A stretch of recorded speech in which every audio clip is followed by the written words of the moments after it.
And the And victimization, unfortunately, causes that people don't see the reality because, if you talk to, if you read the public, the media, many problems are considered to be the fault of, the way history, from history.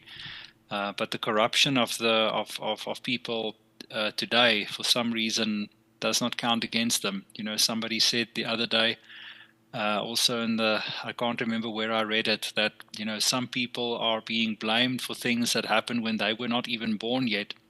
But politicians today are not being held responsible for the crimes that they themselves commit, which does influence the people of today. A lot of I mean, personally, I believe a lot of the poverty and misery in the country is because of the aid and the help that there is not being channeled in the right way. It lands in very powerful people's pockets, and then when people suffer economically, then it is very often to point to someone and say, okay, but that's your problem, that's your enemy.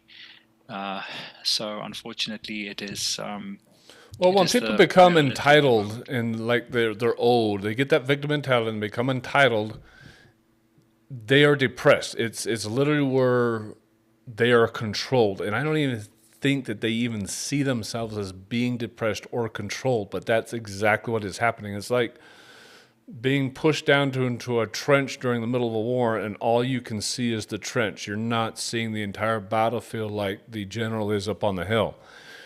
And this victim mentality and this dependence on the government, where you feel like that the whole world owes you everything and it just needs to give it to you, really depresses you. And people just don't see that, don't understand that. I'm not being depressed. I'm not being controlled.